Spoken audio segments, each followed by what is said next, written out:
it is inevitable that within the next 5 years, the vast majority of real estate in the United States will be sold on the blockchain. And it completely changes the way that anyone ever invests in real estate. And a lot of people wonder about things like tokenization and smart contracts, much of which is centered around the blockchain. So just starting at the beginning, and we can talk about how this relates to real estate next, what is the blockchain? Well, blockchain is basically a technology that allows you to take information that is stored away in places that is not accessible to us, like government firewalls or being on Google servers, and store it in a place that's public enough, but it's still secure. So the data that needs to be secure is secure, but it's replicated across the world. So no one government, not even Putin's government, can manipulate it. And so the power of blockchain technology is that it allows the democratization of information. It allows the information to be consistent, but it still allows it to be extraordinarily secure.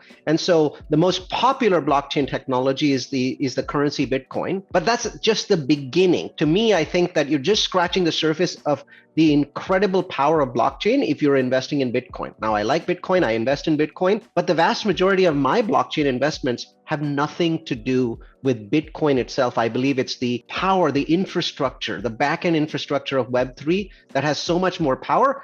And I think one of the most powerful applications in the next 5 years is real estate. I think of a short way to describe blockchain as a decentralized digital ledger. People use that. Ethereum is built on top of a blockchain. Bitcoin is the best known, highest market cap currency on the blockchain, like you mentioned. And a lot of people wonder now, how does this decentralized digital ledger, how would something like that blockchain relate to real estate? I think if you look at real estate, we are the largest industry in the world. So the worldwide real estate market is 3 times the size of the worldwide stock market, right? So it's massive. But when you look at it, there is simply no central mechanism to transact real estate.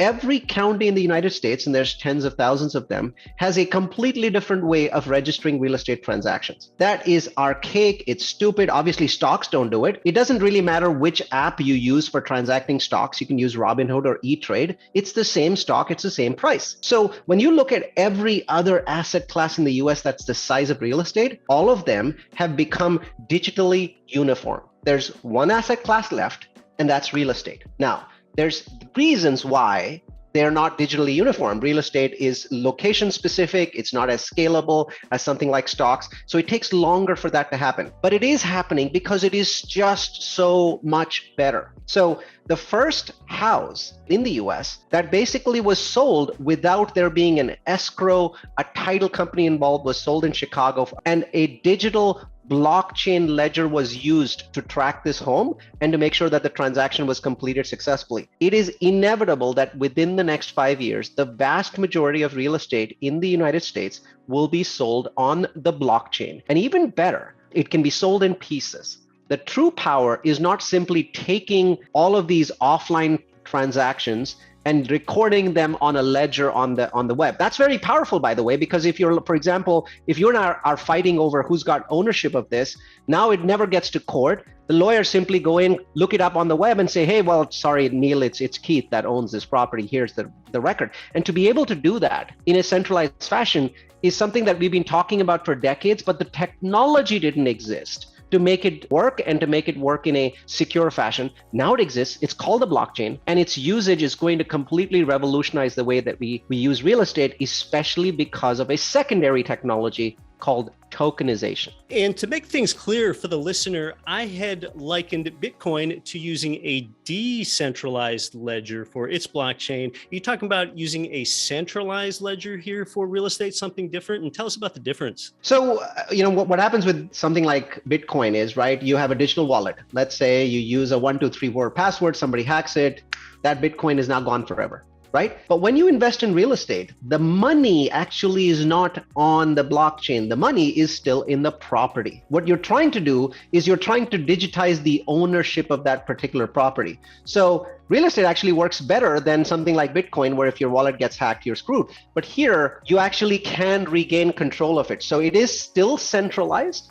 There's still a level of control over it, but it's still far more efficient. And more importantly, you can now finally do something that stock market people have been trying to do for decades. And that is, nobody sells one stock for Google. That would be, whatever, $600 billion. You take a company and you break it up into chunks, right? We call them shares. You're now going to be able to do that for real estate. And it completely changes the way that anyone ever invests in real estate. And I'll give you an example of this, right?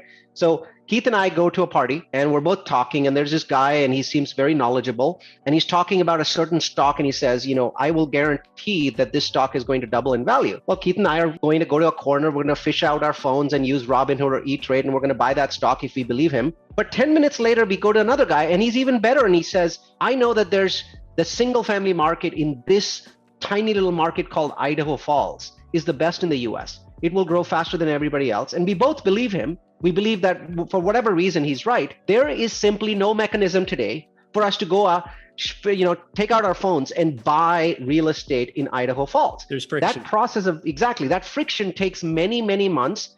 And in over, I would say 9,999 out of 10,000 cases, we never do anything about it because the friction is overwhelming, right? It takes months or years to build a base. And that friction means that real estate can never reach its true value. Stocks have no friction. They get transmitted all the time. And to a certain extent, Bitcoin doesn't have friction either because you can buy and sell whenever you want. You can't do that with real estate. And that prevents this asset class from being worth truly the best in the world. And that's what tokenization does. It allows us to take a single family home or a hotel or a multifamily, break it up into chunks, into tokens, and host those tokens securely on the web and have people buy tokens. So in this example, I believe 5 years from now, Keith and I are going to go to the corner of the room. We're going to fish out the real estate equivalent of E-Trade or, Robinhood. And we're going to go search for Idaho Falls, see a bunch of properties that are listed there and buy tokens, tap, tap, tap, tap, tap. And before we're done, we own $50,000 worth of real estate in Idaho Falls. That's zero friction. From 5 years, in 5 years, we get from where we are today, astonishing amount of friction. I'm shocked that real estate even works with this much friction, to a zero friction world. All of it possible through the technology that the blockchain allows and the decentralized nature of the hosted ledger. This tokenization that you've just described, allowing people to easily buy fractional pieces of real estate, increases the asset class's liquidity and therefore potentially increases its value as well, at least from this perspective. So that's tokenization of real estate on top of the blockchain. And another thing that the blockchain looks to disrupt, and you're talking about how much it's going to disrupt in just the next 5 years, is title companies and the title insurance industry. Title insurance, that's basically something that protects parties from title defects like back taxes or liens.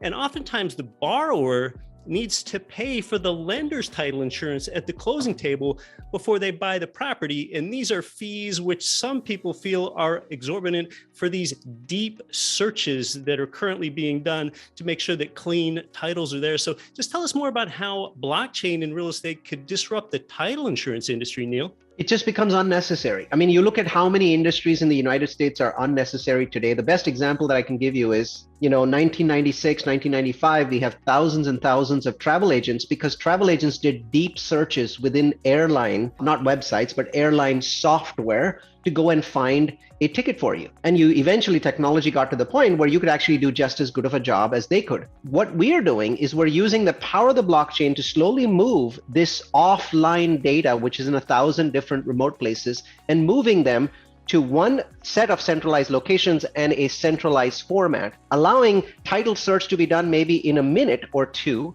where its value might be $10 or $0 even one day. And so that piece of the chain, the value chain, just goes away. And once again, it reduces the friction that's inherent to real estate. That is going to go away, right? Anyone that thinks that real estate will always have this friction doesn't truly understand that technology moves from easiest problem to hardest problem. We've overcome a lot of friction in a lot of other industries, whether it's banking or airlines or insurance.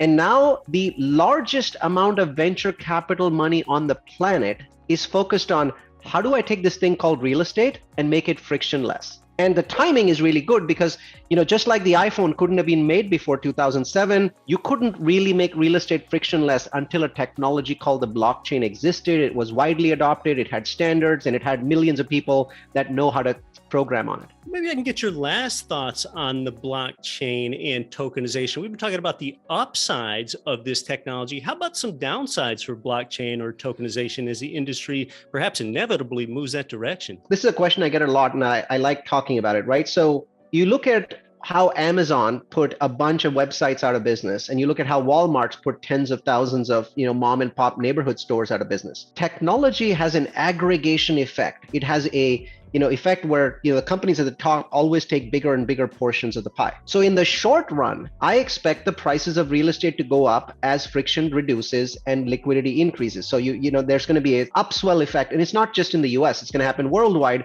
as we adopt blockchain technology for real estate. The US is actually one of the leaders in this. We're going to start adoption within the next year or so. So you get this upswell for 4, 5, 6, 7 years, and it democratizes real estate. Everyone's investing. The 17-year-old that has $500 is investing in real estate just like they're investing in stocks today. But in the long run, unfortunately, what it does is the fact that all of this stuff is in one place. Well, the people with the largest amount of money and the largest amount of data science are going to ever grow bigger shares. So for example, today, 2% of all single family rental homes in the US are in the hands of institutional investors. 98 are mom and pop. Well, that number is likely to go to many, many times that. Institutional investors could end up with 40% of the market just 10 years from now. And they're being extraordinarily aggressive. They're raising hundreds of billions of dollars in real estate because they see this friction world ending. And as that friction world ends, exactly. I mean, BlackRock's a perfect example. So is Blackstone.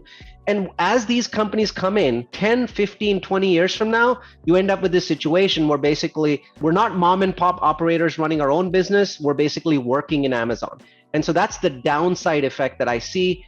I don't think it affects us for the first 5 or 6 years. You only see the upside first, and then you see the downside. So if there's a message there, the message is you basically got to become BlackRock, right? How many websites are making huge amounts of money today? Maybe there's one Etsy, but then the rest of them are they're becoming resellers of Amazon. So that's the downside of technology. It's a double-edged sword. We're talking to the mad scientist of multifamily, a data-driven real estate investor and real estate company. And as much as this stuff lights up Neil, I can attest that he still has not broken any flask or any beaker yet in this chat. Well, Neil, before I ask you how one can learn more about you, do you have any last thoughts with what we've talked about today? Don't delude yourself to think that you're going to keep doing what you're doing.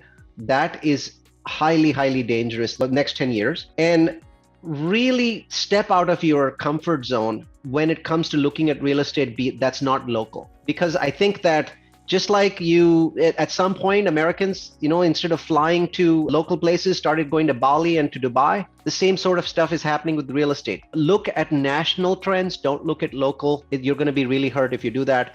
And do not invest over the next 5 years in counties that are losing population. It hasn't hurt you in the past. It's guaranteed to hurt you in the future. We do most of our investing across state lines around here at GRE. Well, Neil, what's the best way for a listener to learn more about what you do? I happen to be the only Neil Bawa on the World Wide Web, as long as you spell it as Nealbawa. So type in Nealbawa, you'll see about 150 podcasts. The one piece of information that we release every year that's very powerful is we released a list of smaller cities that no one's ever heard of that will have the fastest appreciation and rent growth in the US. You can get those. They're free. We don't charge anything. We don't have any subscriptions. We don't sell any data. We believe all data should be free, like Wikipedia. You can pick it up from our website, multifamilyu.com. That's multifamily followed by the letter u.com. Just go look for real estate trends. Go in there and you'll see an amazing list of cities. I guarantee you haven't even heard of 2/3 of these, but they are incredible moneymakers. Well, Neil, it's been really valuable today. Thanks so much for contributing to the knowledge of our listeners today on the show. Thanks so much for having me. You can watch this one next.